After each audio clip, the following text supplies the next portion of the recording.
हरे कृष्णा। मैं विशाल पावा। काफ़ी लोग मुझसे पूछते हैं कि जब मेडिटेशन करते हैं तो बहुत ज़्यादा थॉट्स आते हैं। प्रॉब्लम तब आती है कि जब बहुत ज़्यादा नेगेटिव थॉट्स आते हैं, बहुत गंदे गंदे थॉट्स आते हैं, कभी पास्ट के, कभी फ्यूचर के, और सबसे ज़्यादा जो सवाल पूछा जाता है मेडिटेशन करते वक्त, सेक्सुअल थॉट आते हैं। तो हम क्या करें? जितना रोकने की कोशिश करते हैं उतने वो ज़्यादा इंक्रीज़ हो जाते हैं। तो इस वीडियो में बताऊंगा ऐसा क्यों होता है, उसका सोल्यूशन भी दूंगा जिससे आप इसे ठीक कर सकते हैं। पहली बात बताना चाहता हूँ कि ये टॉपिक जो है काफ़ी पेचीदा सा है, इसको थोड़ा ध्यान से समझे और मैं भी अपनी तरफ से पूरी कोशिश करूँगा इसको सिंपल तरीके से समझाने की। पहला कॉमन क्वेश्चन ये पूछा जाता है कि जब हम मेडिटेशन करते हैं ये थॉट्स मैं खुद सोच रहा हूँ या मेरा माइंड सोच रहा है? तो इसका आंसर है आप नहीं, आपका मन सोच रहा है। जैसे कि दिल का काम है धड़कना, आंखों का काम है देखना, कानों का काम है सुनना, वैसे मन का काम है सोचना। दूसरा सवाल पूछा जाता है, जब मैं मेडिटेशन करता हूँ ये सारे थॉट्स मुझे ही आते हैं या बाकी सबको भी आते हैं? जब मैं बाकी लोगों को देखता हूँ वो तो काफ़ी शांतिपूर्वक लंबे समय तक मेडिटेशन में बैठे रहते हैं, उनको देख के लगता ही नहीं कोई विचार उनको परेशान कर रहा होता है। तो इसका आंसर ये है कि ये आपको ही नहीं, सबके साथ ऐसा होता है। अब उन्हीं लोगों को ज़्यादातर देखते हो, एडवांस लोगों को, जो मेडिटेशन के हाई लेवल पे पहुंच चुके होते हैं। अगर बेसिक लेवल से कोई स्टार्ट करता है तो स्टार्टिंग में सबको विचार परेशान करते हैं। एग्जाम्पल तौर पर समझाता हूँ। मान लेते हैं कि मेडिटेशन के 4 लेवल होते हैं। ऐसा होता है नहीं, समझाने के लिए बता रहा हूँ कि मेडिटेशन के 4 लेवल होते हैं। पहले लेवल में क्या होता है, जब कोई इंसान मेडिटेशन करता है तो उसको स्टार्टिंग में विचार परेशान करते ही करते हैं। लेकिन जो इंसान लंबे समय तक थोड़ा मेडिटेशन करते रहे, थोड़ा पेशेंस रखे, तो अपने आप ही विचारों से होने वाली परेशानी कम होने लगती है। लेकिन लोगों क्या होती है, जल्दबाजी मची होती है, जल्दी से शांति मिले मेडिटेशन करते हैं।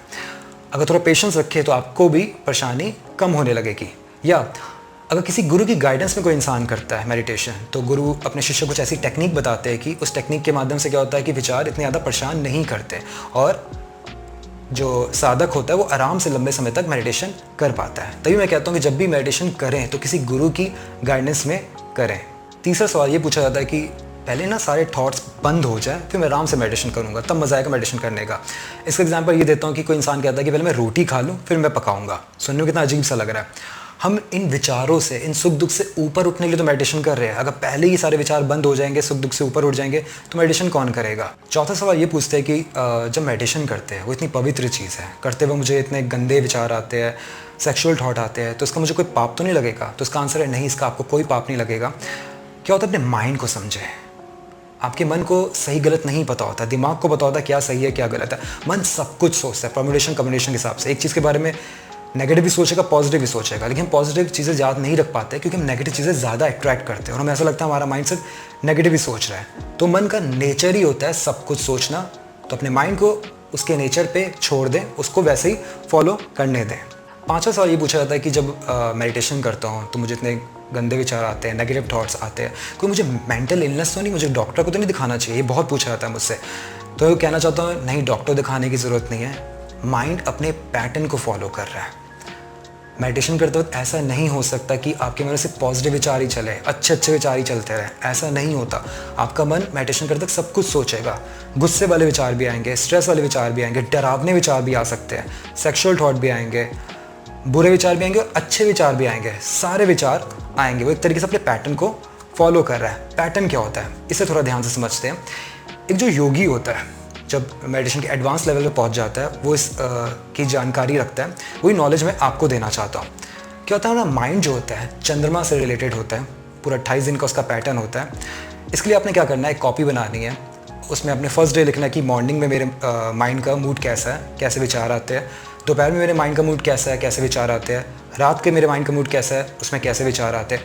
जब आप 28 दिन का पूरा ऐसा उसमें कॉपी में लिखेंगे और देखेंगे ये क्या हो रहा है, अगले 28 दिन भी मैं लगभग मेरे माइंड का पैटर्न सेम ही चल रहा है। उसमें आप देखेंगे क्या होता है कि आपके 28 दिन में 4 दिन कुछ गुस्से वाले जाते हैं, 5-6 दिन बहुत दुखी वाले जाते हैं, 10-11 दिन बहुत खुशी वाले जाते हैं, महीने के आखिरी कुछ दिनों में बहुत ज़्यादा स्ट्रेसफुल जाते हैं। हर इंसान के माइंड का पैटर्न अलग अलग होता है। इससे आप जानेंगे ये हो क्या रहा है, मेरा माइंड एक ही पैटर्न को फॉलो करे जा रहा है। और कुछ लोगों को ऐसा भी लगेगा कि मैं 10-15 साल से एक ही मेरा माइंड पैटर्न फॉलो कर रहा है, उसी लूप में फंसा हुआ। किसी इंसान ने कुछ साल पहले मुझे कह दिया था, उसी की रुमिनेशन में लगा हुआ, उस इंसान मुझे कह कैसे दिया, ऐसा क्यों कर दिया मेरे साथ, अगर ऐसा ना होता मेरे साथ सब कुछ अच्छा चल रहा होता। और आप देखते हो एक ही चिंता को 15 साल से उसी में फंसे हुए हो। और करने वाले इसे पूरे साल का ही बनाते हैं। मैंने खुद भी बना रखा है। इसमें क्या होता है कि जब मैंने बनाया तो मुझे देखने को लगा कि जनवरी में मेरे माइंड का पैटर्न कुछ अलग चलता है, मार्च में मेरा माइंड कुछ और सोचता है, जुलाई में कुछ सोचने का तरीका अलग होता है, दिसंबर में सोचने का तरीका कुछ अलग होता है। यहाँ तक कि मौसम का भी इफेक्ट पड़ता है। सर्दियों में माइंड में विचार कुछ अलग तरीके से आते हैं, बरसातों में माइंड के विचार कुछ अलग तरीके से आते हैं, गर्मियों में कुछ अलग तरीके से आते हैं।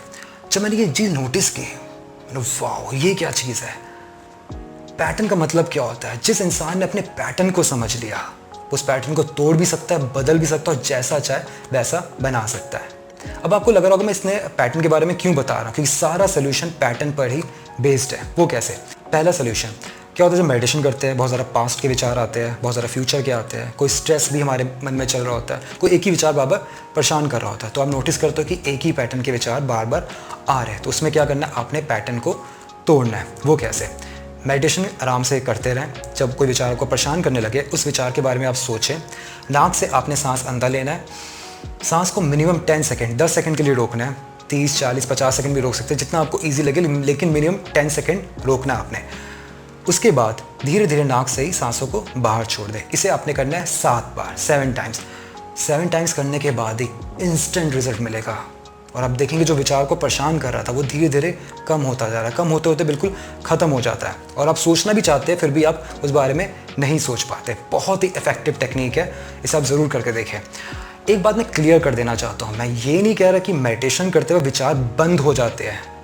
मैं ये कह रहा हूँ कि मेडिटेशन करते वक्त कोई विचार आपको परेशान कर रहा है, विचारों से होने वाला जो इम्पैक्ट होता है, परेशानी होती है, वो कम हो जाती है। दूसरा सोल्यूशन, इसमें क्या होता है, जब मेडिटेशन करते हैं कोई इंसान गुस्से में बैठता है, कोई दुख में बैठता है, कोई खुशी में बैठता है, या जो भी उसका मूड होता है, मतलब कि 3-4 घंटे पहले भी घर में कोई किसी से लड़ाई हो गई हो, किसी से बहस हो गई हो, उस मूड में अगर मेडिटेशन को इंसान बैठता है तो मेडिटेशन के पहले के 10-15 मिनट वही विचार मन में चलते रहते हैं, जिसकी वजह से मेडिटेशन अच्छे से हो नहीं पाती।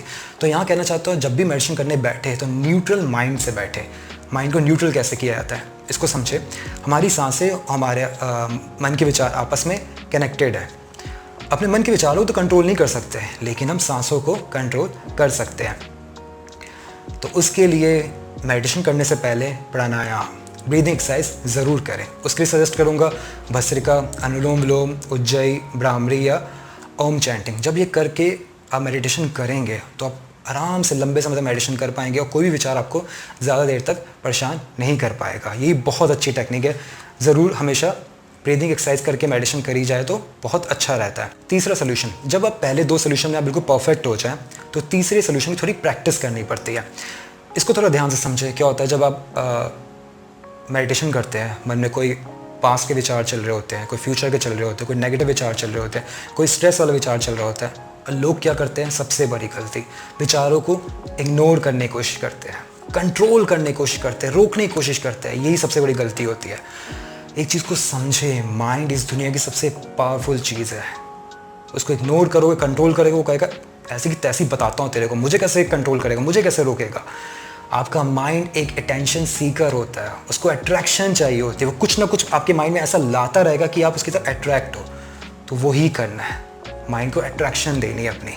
उसके लिए क्या करना है, ऑब्जर्वर, एक ऑब्जर्वर की तरह अपने माइंड के विचारों को देखना है कि मेरा माइंड उस समय क्या क्या सोच रहा है। एग्जाम्पल समझाता हूँ। एक स्टूडेंट है, वो मेडिटेशन कर रहा है, उसका अगले दिन कोई एक रिज़ल्ट आना है। मेडिटेशन करते करते उसके माइंड में विचार आया कि कल रिज़ल्ट में अगर तू फेल हो गया तो बस उसकी वहाँ पे एंजाइटी शुरू हो जाएगी। लेकिन एक नॉर्मल इंसान क्या करेगा, उसको रोकने की कोशिश करेगा, नहीं नहीं ये विचार नहीं सोचना, नहीं सोचना, या इसको इग्नोर करने की कोशिश करेगा, नहीं मैं कुछ और सोचूंगा, कुछ और सोचूंगा। दोनों तरफ से वो अनसक्सेस होगा उसमें। इसने क्या करना, ऑब्जर्व करना कि मेरा माइंड है मेरा सोच रहा है कि कल मैं एग्ज़ाम में फ़ेल हो जाऊँगा। फिर दूसरा विचार अपने आप आएगा, माइंड कहेगा कि अगर फेल हो गया तो माँ बाप को क्या कहेगा। तीसरा विचार आएगा, फेल हो गया तो लोग क्या कहेंगे। चौथा विचार आएगा, फेल हो गया तो उसके आगे क्या करेगा। जब आप माइंड को ऐसे विचारों को देखते रहोगे और धीरे धीरे देखो कि ये सारे विचार धीरे धीरे कम होने लगेंगे, कम होते होते बिल्कुल बंद हो जाएंगे और आपको लगे ये क्या, और मैं सोचना भी चाहता हूँ वो विचार मेरे सामने नहीं आ रहा। ये बहुत ही ज़बरदस्त टेक्निक है, इसको कहते हैं विपासना टेक्निक। थोड़ी प्रैक्टिस करनी पड़ती है, लेकिन जिसने इसकी प्रैक्टिस अच्छे से कर ली, फिर मेडिटेशन करते वक्त बड़े से बड़ा कोई विचार आपको परेशान नहीं कर सकता और फिर मेडिटेशन करने का मज़ा ही बिल्कुल अलग हो जाता है। मैं एक बात दोबारा से क्लियर करना चाहता हूँ, मैं ये नहीं कह रहा कि मेडिटेशन करते वक्त विचार बंद हो जाते हैं।